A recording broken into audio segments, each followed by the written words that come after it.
Lucero, one of the only artists na kilala ko na gumagawa pa rin ng Baybayin. Or parang binubuhay mo ulit, bro, yung art nun. Sa mga tao na hindi familiar dun sa art ng Baybayin, what exactly is it? Can you describe it?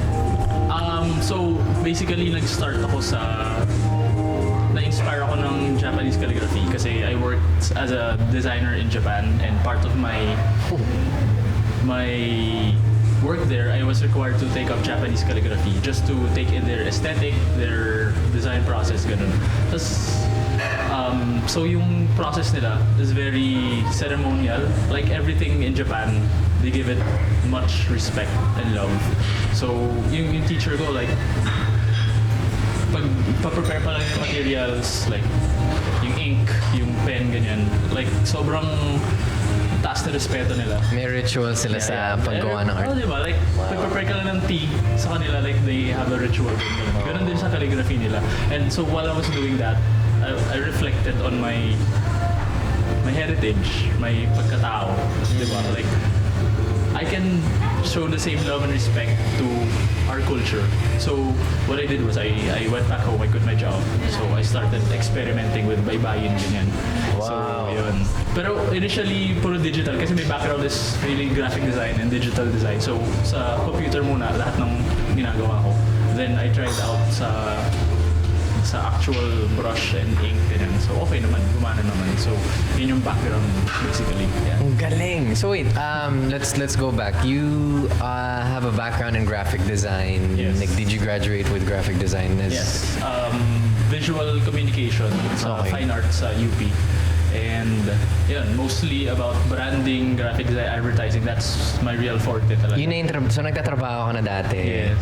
sa graphic, like what exactly in graphic design were you doing? Like, were you creating content for ads or ano bang? Yeah, I think kahit anong marketing materials, like from the branding of like a startup company or something, or kahit rebranding ng lumang company, gano'n, down to ads, like kahit mga layout designs like for planners, mga corporate stuff, ganun.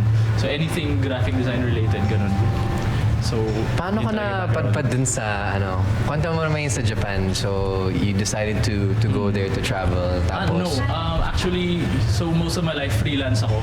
Okay. So, and pinipili kong clients mga Western and mga foreign kasi they pay higher. Mm-hmm. So, one of my clients was an American businessman living in Japan, and yun, he owned a pharmaceutical business. Tapos, Cool. He was outsourcing talent here kasi mas mura din. So, nakuha niya ako as a freelance designer, and he liked my work. So, he decided to bring me on full-time, tapos pinadala niya ako dun. Wow! Tapos Tsaka parang din for lang fun, yun. pumunta ka lang doon sa calligraphy, Japanese calligraphy. Hindi, actually, ni-require niya para ma-internalize ko yung kanilang design philosophy. Kasama sa design nila, yung yeah. ano. Oo. So, paano mo naman nadala yun sa, like, how do you turn that Japanese calligraphy inspiration into something you can turn into traditional Filipino style? I guess mostly sa strokes nila. Like I tried to mimic yung mga stroke ng brushes para mas similar doon sa characters ng Baybayin. And may mga gumagana naman. Like na-apply ko naman yung ibang mga angles and strokes, ganun. So, yun, mostly. Pero ang pinakamalaking factor, I guess, is yung love and respect for their culture. Yun yung gusto kong dalhin, yung same level of love and respect of their culture to our own.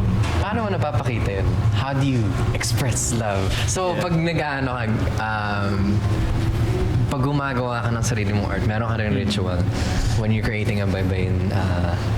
Actually, nag-invento ako ng like steps for how to create Baybayin calligraphy. Sarili mong arte. Nakalimutan ko na yung kanilang rules sa ano. Okay pero lang. nag-invento din ako ganun. Yung sa'yo lang yung importante. Oo. So, paano? So, yung number one is, I call it kapwa. Kasi yung inimbento kong Baybayin calligraphy, it shifts depending on the character beside it. Like, kasi diba kapag kunwari traditional calligraphy, it has its own, it stands alone. Yung character stands alone.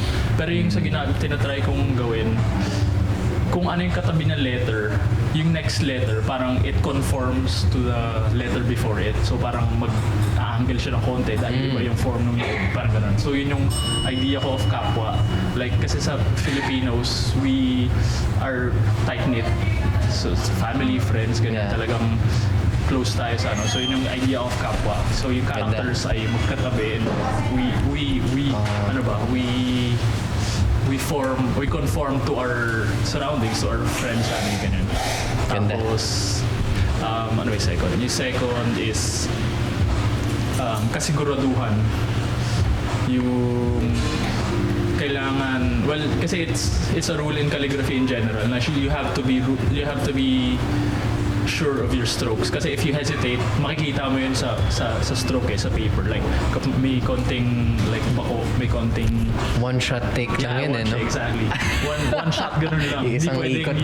You can't hesitate at all. Unless nasa Photoshop ka, pero mahirap yan. So, tapos yung that reflects naman sa pagiging natin ay medyo negative yung yung sa pagiging bahala na, yung idea of the Filipinos na bahala na and ningas kugon. I'm not sure if you're familiar with ningas kugon. It's the parang at the start dun lang sobrang effort, sobrang lakas ng effort, and then eventually as time passes by parang nawawala na yung effort, ganun. Pero yun yung negative side nung ningas kugon. Pero if you apply it to yung dun sa calligraphy, kasi when you start strong dun sa calligraphy, pero you let it go din eh. So parang yun yung nire-relate ko sa ningas kugon. Parang you start very intricate, strong, pero you let it go.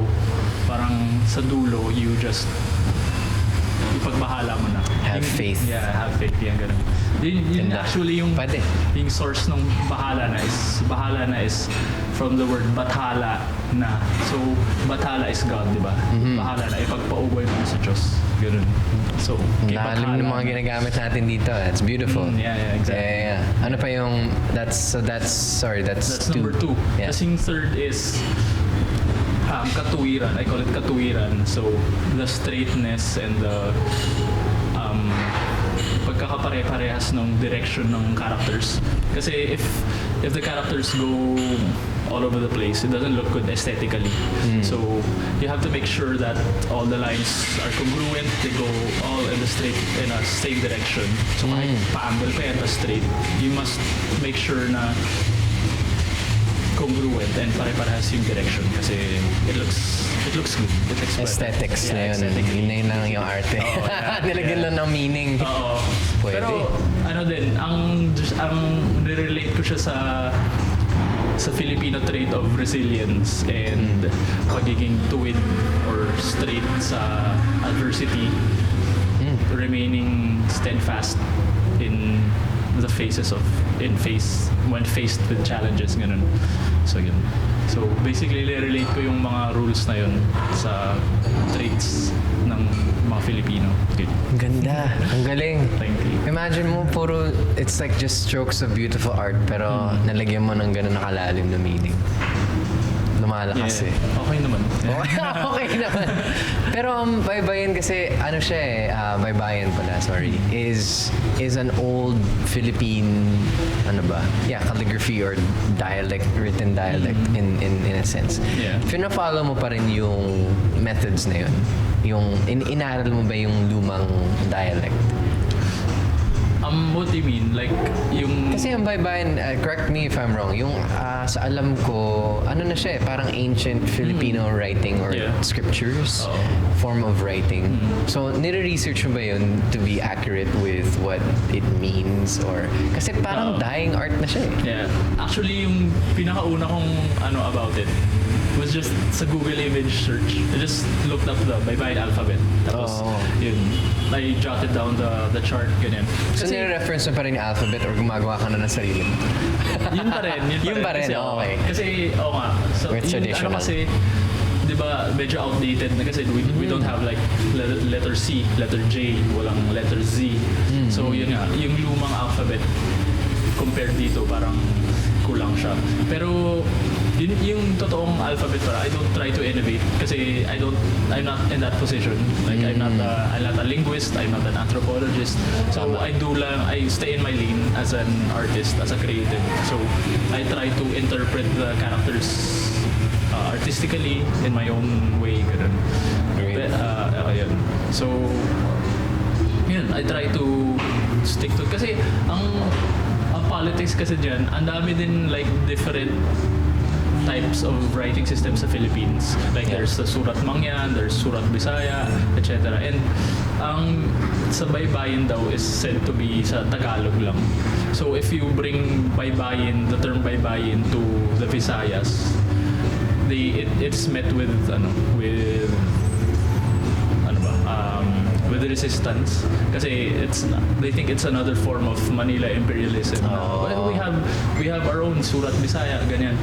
Pero nakakatawa kasi if you look at the characters themselves, they look very similar. Like sobrang konti lang ng difference ng ibang characters. Tama. Yeah. So parang I guess yung terminology na lang na which title we should use kung ano yung totoong main writing system. Kasi kung titignan mo talaga like yung different, iba-ibang pangalan lang nila. Pero yung characters talaga sobrang konti lang ng difference. It's all the same. Yeah.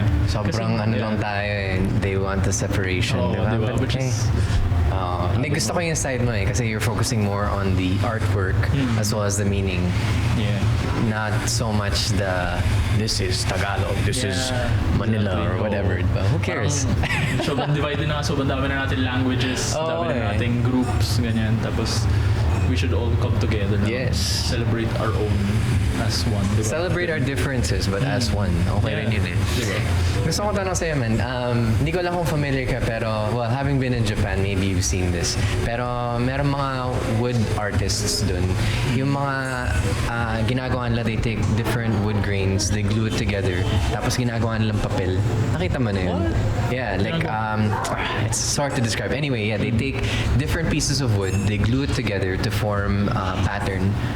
Tapos, they cut it to make sheets of paper. Lahat to manually done. Pero meron mga art na ganun na parang ano na siya eh, dying or unnecessary. Kasi kung gagawa ka lang ng papel out of wood, why don't you just have it printed? Mas mura, mas yeah. mabilis, mas madali. Pero wala yung character niya eh. Like, wala yung greens, wala Of yung course, ano. kaya mo lang kopyahin in digital. Pero, i-relate ko yung idea na yun sa ginagawa mo. Kasi with Baybayin, it's pretty much a dying art. I know there's still a few that are still pursuing it, studying it to maintain the culture. Kasi ako pag tumingin ako ng Baybayin, hindi ko maintindihan yun. Yeah, Diba? exactly. Wala naman makaintindi. Sabihin mo sa akin, this means love. Parang, oh, great. Yeah. Kamusta naman yun sa... Kasi syempre, binubuhay mo yung art. What's your take on it? So, yeah, exactly. Yung kung nakakita ka ng characters, parang it's to the ordinary person who doesn't know Baybayin, it's nothing. Kaya what I do is I try to make them appealing to the, like how this one says Malaya in Baybayin. Oh, wow. I try to form it to what I think would be appealing to like first-time viewers of Baybayin. So, ako, personally, tingin ko yung design ko dito is parang maangas. Like, looks nice. Ganyan. Tapos Parang tattoo eh. like, so, kung wala kang alam sa Baybayin, parang a little, kahit konti lang, you'll be kind of interested. Na parang, and yung, I made a design for the word tinatangi, which is, it translates to like someone who is important, someone special, like the one, parang ganun, tinatangi. I formed it into a heart shape. So, para kahit you don't know what it means or you don't know how to read it, you can still understand the meaning of it. May through interpretation. Ganun. Yeah. Tapos, yun, basically, I think that's the way you can pique interest of the youth or the next generation is to make it appealing to them. So modernize it. Pwede ka gumawa ng sarili mong linggo one day. Diba? It makes sense if you create it to be visual, tapos appealing siya, and yun yung meaning. Why not? Tawag ata dun calligram, parang calligram. Calligram. Yeah. So, may nagawa din ako parang the the word is Adarna, yung mythical bird. Tapos try ko ginawang bird. Wow! Yeah. Mismo. Okay. Yun. So, yun. Basically, Galing ah. kailangan makuha mo yung interest ng next generation for it to continue. Right. Kasi if wala silang pakialam, mamamatay lang siya, mawawala din. Tama. Yeah. Feeling ko ikaw yung parang rebel leader na right, you're trying to bring this back in order for it to survive and live. So, para sa'yo, ano yung gusto mong mangyari for the future of Baybayin? As of now, madami nagtatanong if gusto ko bang i-implement siya, like gawing writing system talaga as of now. I think I'm torn like 50-50 kasi yun nga, kulang yung letters. Kasi yung mga pangalan natin, like modern na yung pangalan natin. We have J's, we have C's, we have Z's. And if we use Baybayin and wala tayong ganun letters, Di applicable. mahirap, madami na yung legal implications yun na kunwari you have I don't know, you sign up for a job or yung property titles mo, ganyan. How do you write the names, the official names in Hindi mo Baybayin? magagawang legal. Like, hindi natin magagawang lisensya or Exactly. So, diploma. ang tingin ko is parang i-modernize muna. Tapos saka implement. Pwede ka makasali dun, man. Ang ganda nun di ba? Kung let's say the government wants to actually officiate it. Yeah. Okay, kailangan natin ng Z at saka J. Taipan, anong gagawin natin dito? Ano kaya yung Invento tayo ng Sige, letter. gawa tayo. Diba? Kasi, Pwede, pero kung pwede. titignan mo yung mga neighbors natin, like Vietnam, Thailand, they have their own writing system. Tama. Yeah. So, why not? Yeah. Yeah. Let's make our life more complicated. Diba? Exactly. Yeah. Kaya ako, parang ako dun eh. Hindi ako, meron groups kasi na talagang medyo na sila. Like, I don't want to use the word militant, pero gusto nilang kailangan ibalik, kailangan gamitin natin to. Pero I'm more in the middle na hindi, let's temper our emotions na we should kailangan akma sa modern times naman. Ganun. Tama. Yeah. I think it's finding that balance. Maganda rin yung direction mo kasi gets ko rin both sides. Like, you want to pertain tradition, pero at the same time, kailangan ba talaga? Kasi kung hindi naman talaga kailangan at ganito na tayo, maybe it's okay. But if you're taking it in perspective na artwork siya, maganda kasi hindi mo mawala yung appreciation, di ba? Pag gawin mo lang art and you're educating people through art, yun na yun Oo, yeah. Diba? Tapos yung ginagawa ko is I try to incorporate mga different elements of Filipino culture. Like, kapag sa painting ko, lalagyan ko ng color scheme ng sari manok, ganun. Tapos yung strokes ng mukhang sari manok. Para familiar din sa not normal na tao na, uy, parang sari manok, ganun. So, tapos nare-reflect din sa culture natin na parang napapakita na we have such a rich culture, napakaganda ng kultura natin na it goes back to ours, na parang hopefully it also ignites like love for our own culture and our country. Yes, nationalism. Love it. nationalism. Yeah, natural naman yun It makes sense that obviously you're proud of your culture. Kaya ito yung art na Pero gusto ko lang tanongin Taipan as a last question for this podcast. Kasi sinabi mo nag-quit ka sa trabaho mo to pursue art full time. So sa mga nakikinig at saka mga nanonood, how are you doing it with something like Philippine calligraphy Baybayin? I guess if you're confident enough na it could sustain a lifestyle, then pursue it. Mostly ang ginagawa ko for income is yun, sa paintings mostly. And thankfully naman, madami naman nagkakagusto sa works ko and napapakommission sila, ganyan. And I guess, kailangan mo lang i-perfect. Hindi naman i-perfect. I'm still learning din myself. So, you just work constantly on your craft. Make it better, pagandahin mo. And the way you conduct yourself or the way you present yourself, na kailangan ikaw mismo, you believe in what you do, you believe in your work, na mararamdaman din ng ibang tao na this is one person they can go behind, na they can rally behind, na he believes so much in his work, na I also believe in that person. Ganun.